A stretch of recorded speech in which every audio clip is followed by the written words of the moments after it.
Hello guys, welcome back to my channel. ఈ వీడియోలో మనం షార్ట్ అండ్ సింపుల్ గా రాజాసాబ్ రివ్యూ ఏంటో చూసేద్దాం. అండ్ ఈ రివ్యూ అనేది పర్సనల్ గా నా ఒపీనియన్ మాత్రమే, ఎందుకంటే డిఫరెంట్ పర్సన్ కి డిఫరెంట్ టైప్స్ ఆఫ్ ఒపీనియన్స్ ఉంటాయి కాబట్టి. మీరు ఒకటి అబ్జర్వ్ చేస్తే మిక్స్డ్ రివ్యూస్ అయితే నడుస్తున్నాయి. కొంతమంది ఏమో నెగిటివ్ చెప్తున్నారు, కొంతమంది ఏమో పాజిటివ్ చెప్తున్నారు.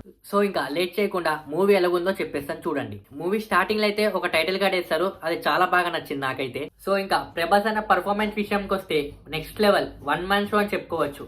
ఎందుకంటే ఈ మధ్య అందరూ అంటున్నారు ప్రభాస్ అన్న స్క్రీన్ టైమింగ్ చాలా తక్కువ ఉంటుంది మూవీస్ లో అని, కానీ ఈ మూవీలో మాత్రం మాక్సిమం మీకు ప్రభాస్ అన్ననే కనిపిస్తారు. ఇంకా ప్రభాస్ అన్న కామెడీ టైమింగ్ ఉంటుంది, అంటే అది కామెడీ కాదండి, ఒక వెటకరంగా చెప్తారు చూడండి, అది చాలా ఎక్సలెంట్. ఇప్పుడు ఎమోషన్స్ గురించి వస్తే చాలా మంది చాలా ట్రోల్ చేశారు దీని గురించి, కానీ ఈ మూవీతో అందరినీ సైలెన్స్ చేస్తారు చూడండి. ఎస్పెషల్లీ సెకండ్ హాఫ్ లో అయితే ఒక హాస్పిటల్ సీన్ ఉంటుంది, అది మాత్రం ఎక్స్ట్రాడినరీ. అండ్ ఓవరాల్ పర్ఫార్మెన్స్ అయితే సూపర్. మళ్ళీ ఇటువంటి మూవీస్ ప్రభాస్ అన్న చేస్తారో లేదో తెలియదు, కానీ ఖచ్చితంగా మీరైతే థియేటర్లో ఎక్స్పీరియన్స్ చేయాలి. మనం బీజిఎం అండ్ మ్యూజిక్ గురించి మాట్లాడుకున్నాం. తమనన్నది ఒక్క తప్పు లేదు, తన బెస్ట్ ఇచ్చాడు 100%. అంటే సినిమాకి ఎంత కావాలో అంత ఇచ్చాడు కరెక్ట్గా. అండ్ ప్రభాస్ అన్న అండ్ వాళ్ళ గ్రాండ్ మదర్ కెమిస్ట్రీ అయితే అండ్ ఎమోషన్స్ కూడా చాలా బాగా కనెక్ట్ చేశారు. ఈ మూవీకి ఒక మెయిన్ ప్లాట్ అని చెప్పొచ్చు. హారర్ విషయానికి వస్తే అంటే ఇది హారర్ న్యాచురల్ గా ఉండే హారర్ టైప్ ఆఫ్ మూవీ కాదండి, ఒక ఫ్యాంటసీ లెవెల్లో ఉంటుంది. చిన్నపిల్లలకి బాగా నచ్చుతుంది ఇట్లాంటి type of scenes.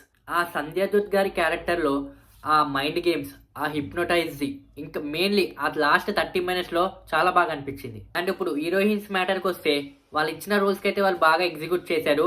And Nidhi Agarwal is the main lead అని చెప్పొచ్చు. మలైవిక గారి స్క్రీన్ టైం కూడా బాగానే ఉంటుంది. అండ్ థర్డ్ హీరోయిన్ అయితే ఫస్ట్ హాఫ్ లో కనిపిస్తారు, మళ్ళీ సెకండ్ హాఫ్ లో ఏదో ఒక సీన్ లో పాట కోసం అయితే కనిపిస్తారు అంతే. బ్రో మరి నెగిటివ్స్ లేవా మూవీలో అంటే ఉన్నాయి, చెప్తా వినండి.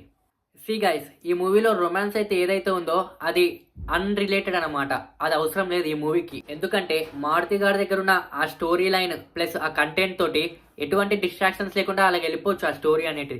కానీ మనకి అందరికి తెలుసు ప్రభాస్ అన్న ఇటువంటి లవ్ సీన్స్ తీసి చాలా ఇయర్స్ అవుతుందని. సో కావాలని వాంటెడ్ గా ఆర్టిఫిషియల్ గా పెట్టినట్టయితే అనిపిస్తుంది ఆ రొమాన్స్ మాత్రం. అండ్ మెయిన్ గా ఫ్యాన్స్ దేనికోసం అయితే వెయిట్ చేశారో అది ఓల్డ్ ఏజ్ లో ప్రభాస్ ఉంటారు చూడు గెటప్, ఆ గెటప్ అయితే లేదండి, ఒక్క సీన్ కూడా పెట్టలేదు. అట్లీస్ట్ ఆ జోకర్ గెటప్ లో ఉన్న ఒక్క యాక్షన్ సీన్ అయినా ఉంటుంది అనుకున్నా. నాకేమనిపించిందంటే ఆ ఓల్డ్ ఏజ్ గెటప్ ఇంకా ప్లస్ ఆ జోకర్ గెటప్ ఏదైతే ఉందో అది అంతా మొత్తం ఒకటే మూవీ కింద తీసేసి పార్ట్ 2 లేకుండా చేస్తే అయిపోతుండే అనిపించింది. అందుకే ఈ విషయంలో నాకు చాలా డిసప్పాయింట్మెంట్ అనిపించింది. ఇది నా పర్సనల్ ఒపీనియన్, అది వేరే విషయం అనుకోండి. ఇప్పుడు మనం ఫస్ట్ హాఫ్ సెకండ్ హాఫ్ అని మాట్లాడుకుంటే ఫస్ట్ హాఫ్ మొత్తం కొంచెం కామెడీ, కొంచెం రొమాన్స్, కొంచెం అదే హీరో హీరోయిన్ ఇంట్రడక్షన్, కొంచెం స్టోరీ ఉంటుంది. సెకండ్ హాఫ్ మొత్తం అది ఒక ఫ్యాంటసీ వరల్డ్ లోకి అయితే వెళ్ళిపోతాం మనము. అక్కడ ఒక మైండ్ గేమ్స్, అది ఒక బ్యాక్ స్టోరీ ఉంటుంది. మీరు క్లైమాక్స్ చూస్తే మాత్రం ఇదేంట్రా ఇది, హౌ ఇట్ ఈస్ పాసిబుల్ అన్నట్టయితే అనుకుంటారు. చూడండి, ఆనెస్ట్ గా చెప్పాలంటే కొంతమంది సైంటిస్ట్ కి అయితే నచ్చదు, అండ్ ఇంకా మాస్ ఆడియన్స్ కూడా అంత ఎక్కదు. ప్లస్ జనరల్ ఆడియన్స్ ఎవరైతే ఉన్నారో ప్లస్ ఫ్యామిలీస్ ఎవరైతే ఉన్నారో ఇంకా ప్రభాస్ ఫ్యాన్స్ ఎవరైతే ఉన్నారో వాళ్ళకైతే బాగా నచ్చుతుంది. బట్ నాకే కొంచెం ఆ ఓల్డ్ ఏజ్ ప్రభాస్ గారు సీన్ లేకపోవడం ప్లస్ జోకర్ సీన్ లో కొంచెం యాక్షన్ లేకపోవడం ఆ ఎక్స్పెక్టేషన్స్ వల్ల అంత రీచ్ కాలేదంతే.